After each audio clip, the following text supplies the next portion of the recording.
don't see us as how we are. Ukafikiri, nisikize vizuri sana. Listen. Kama uko hapa, if you are here, kuna kitu unatamani kuhusu Mungu, and you wish something from God, anza kujipanga kuhusu Mungu. Start preparing yourself. Achana na ngonjera za kwamba unataka kupokea kirahisi. There is no easy. Hakuna majibu ya rahisi kama wewe mwenyewe hauko vizuri rohoni. There is no easy answers. Utapokea leo alafu kesho matatizo yataanza, kwa sababu milango yako iko wazi tu, haieleweki. Lakini utakaposimama na Mungu vizuri, ukipokea lazima upokee maisha rahisi. Amen. Bwana Yesu asifiwe. Jina la Yesu libarikiwe. Kwa kuna mambo mengine hayataki mke, mume wala shangazi wala mjomba. There are things or matters that doesn't need family or relatives. Kuna mwanamke mmoja kwenye Biblia. There is one woman. Biblia inamwelezea huyu mwanamke anaitwa Ana. Speaks of Anna. Huyu Ana alikuwa na mwanamke mwenzake anaitwa Penina. There was another girl called Penina. Na huyu mwanamke bila shaka nilipokuwa nasoma nikagundua Ana alikuwa mke wa kwanza. Anna was the first wife. Alafu huyu mzee Elikana alikuwa na wanawake wawili, mwanamke mke wa kwanza ni Ana. Huyu ndio mke mkubwa. This was the first wife. Alafu mke mdogo anaitwa Penina. And the second was Penina. Penina akawa na watoto.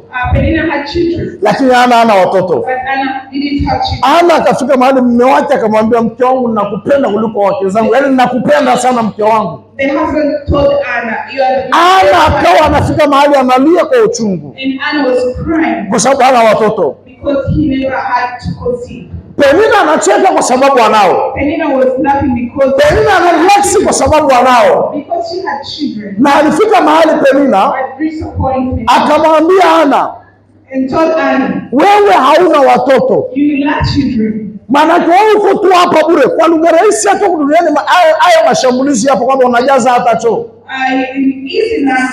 Mnafahamu ukikosa watoto mawifi wanavyoshambulia hilo mnalijua. Kwa hiyo akawa anampiga vita Ana. He was against Anna. Ana mume wake akamwambia, mke wangu usijali. Her husband told, mimi ni mume wako nakupenda sana. I'm your husband and I love you so much. Usijali hata kama huna watoto. Do not worry the boy you cannot conceive. Alafu akamuuliza Ana, akamwambia mimi si bora kuliko watoto 10? Yaani mimi Ana mke wangu, mimi si bora kwako kuliko ungekuwa na watoto 10? Ana akaona mume wangu usinichezee. Akaona hapa mume ananichezea. Akaona hapa pia Penina naye ananichezea. Akaingia kwenye maombi ya kuomboleza. Akaingia kwenye maombi ya kusujua magoti. Akasema wasongea binadamu ndio shangazi kama mwana wa mchungaji. Wala hapa sasa ndio chumba cha maombi. Alipeleka kwenye chumba cha maombi. Akamimina roho yake pale za Bwana. Akamimina roho pale za Bwana.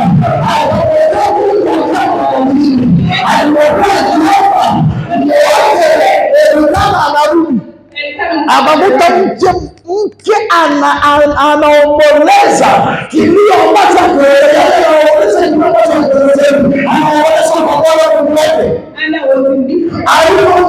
akiwa anaomba.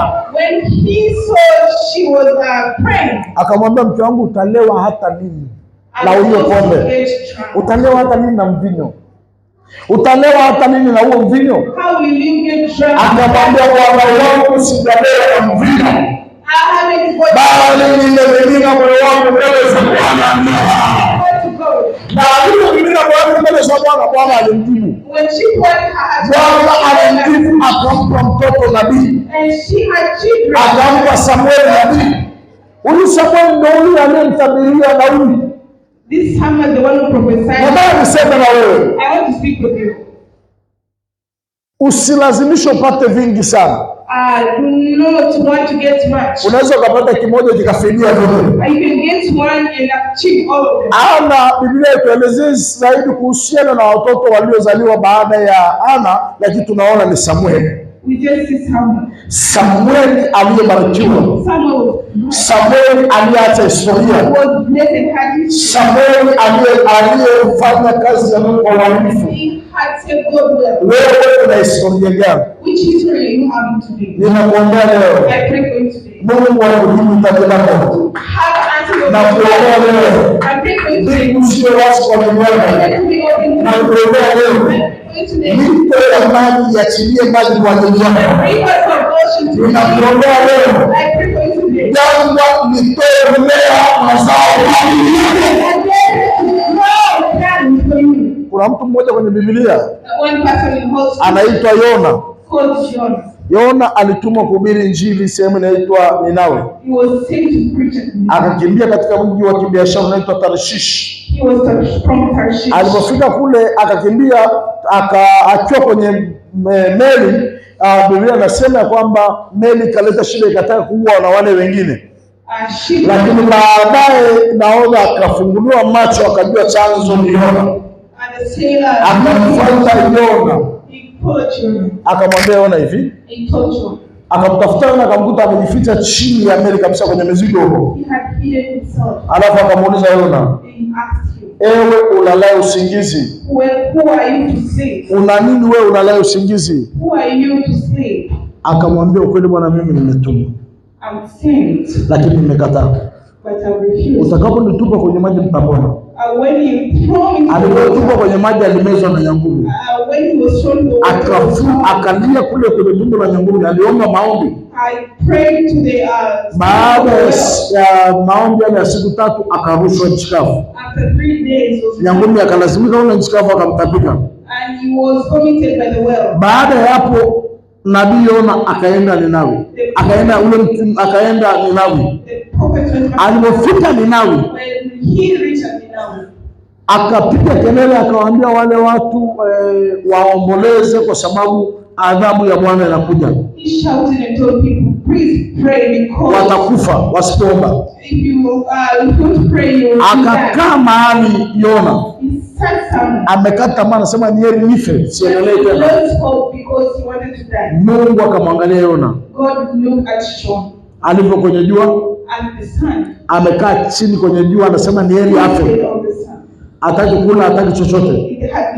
Mungu akaamuru mtende wote nyuma yake.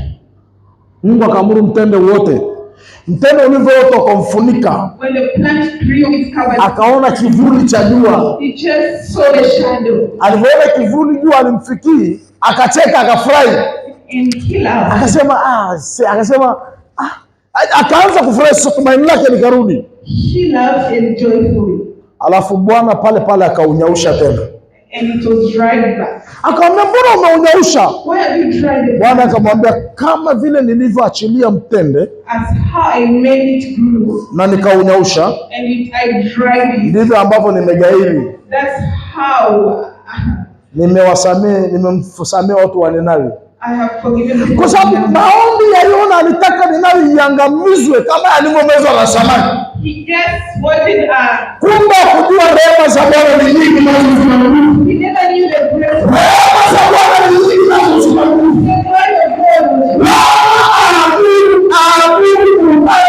Kwenye biashara yako.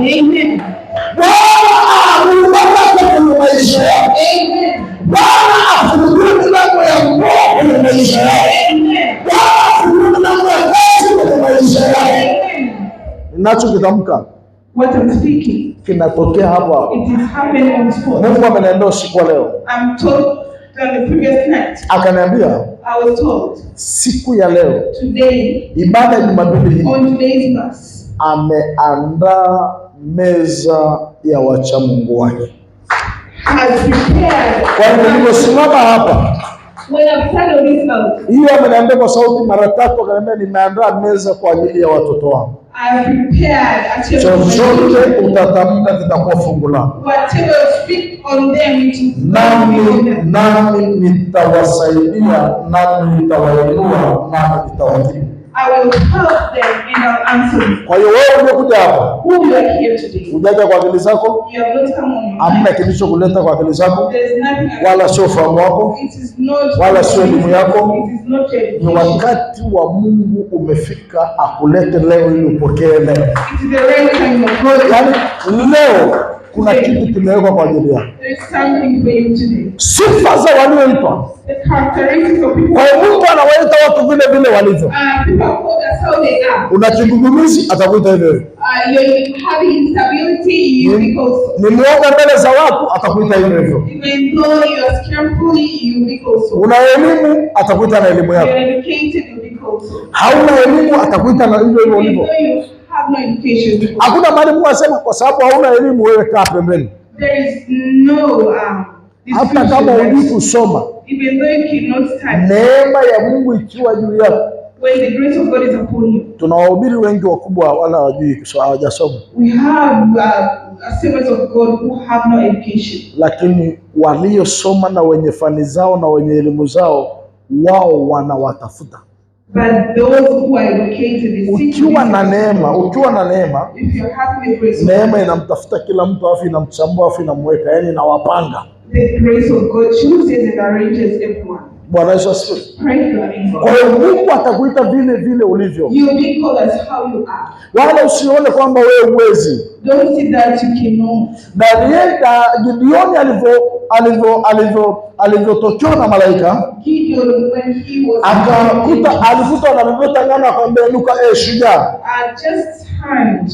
Akasema kama mimi ni shujaa, mbona mimi ndio nilie katika ukoo wa watu masikini sana?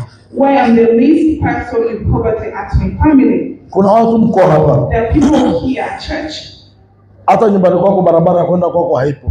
You lack a path for your home. Lakini hapa mjini unaheshimika. But you're respected. Yaani ukifika kijijini kwenu njia ya kwenda nyumbani kwenu haipo. Paka unaulizia hivi pale ile njia ilikuwaga hapa iko, kwa sababu hakuna njia kwenu na hamna barabara kwenu. Yaani kwenu leo hii hata mtu angekupa ofa kwamba muende na gari, unawaza kwa sababu hujui utaenda kulilaza kwa nani.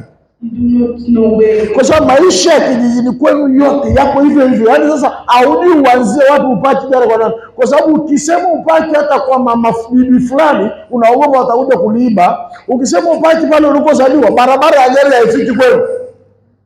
Maana yake ni umaskini. It is poverty. Hakuna nyumba. There is no house. Kuna mtu mmoja aliwahi kusema, mtu mmoja wa zamani alisema nyumba ya mtu huwa haijai. Nyumba ya mtu huwa haijai. House of a person doesn't get. Unajua unaweza kufika bado kuna chumba kimoja au viwili vimewekewa mtu kule nyuma visidondoke namna ile, lakini ukalala na ukarelax unasema niko nyumbani. Kabisa ukalala na mmejaa mko watu 6 lakini mnajua namna ya kugawana. Yaani kwenye kugawana umaskini. That is poverty. Lakini usiogope. Don't get scared. Wewe ndio utakuwa tajiri wa kwanza kwenu. You'll be the first rich person in your family. Kuna matajiri, kuna watu wengine wako hapa ni matajiri kiuchumi, ni matajiri kwenye eneo la hata nyumba kwao hamna. People are rich but they don't have a proper house to live. Kuna yani ni maskini kwao nyumba hamna. They are poor, they lack proper accommodation. Lakini mjini wanalala pazuri. But at town they are having good accommodation. Mjini wana nyumba nzuri. They are having good accommodation at town. Wengine At others ni maskini wa kiroho. they are poor in spirit. Yaani kwenye uchumi kila kitu hivyo vizuri, lakini kwenye kiroho maana yake aonaje hata nzi ulimwengu wa roho. Financially they're well, but spiritually Mungu atafungua macho yako leo. God will open your eyes today. Wewe utakuwa wa kwanza, mtumishi wa kwanza kwenye ukoo. You are going to be the first servant of God in your family. Usiogope. Do not get scared. Kama kuna kazi za kupenda kazi za kupenda, usikilize. Kama kuna kazi za kupenda duniani kuliko kazi zote, penda kumtumikia Mungu. Just love serving God. Kuna mtu mmoja nimemsikia anasema wewe One person of ulituambia tusipende kazi ya kumtumikia Mungu. You told us. Mimi sijasema sijapenda msipende, sijawahi kusema hivyo msipende kazi ya kumtumikia Mungu. I've never said that you should not love serving God. Nilisema msitamani kumtumikia, usitamani. I told you not. Yaani usitamani kufanya kama fulani. Do not wish to do as someone. Ila penda kumtumikia. But love to serve God. When you love to serve God, atakuinua. Ukitamani when you wish ufanye kama yule to do as someone else, utafeli. you fail. Kwa sababu kila mtu duniani ana njia zake. Because people have different ways. Kuna mwenye njia ya kwake ya kwenda kwa Baba, njia yake ameamua mtumikie Mungu katika roho na kweli. Someone wants to reach to God by serving God. na kuna anayemtumikia Mungu kwa muda, yani anamtumikia Mungu kwa sababu anataka, ila sio Bwana anataka. And someone also serves God because he wishes. Yani usimtumikie Mungu kwa sababu unataka, ila mtumikie Bwana kwa sababu Bwana anataka, amekuchagua na wewe ni nani. But serve God when you're called and you're willing. Kwa hiyo usiogope, Mungu anawaita watu hivyo hivyo walivyo.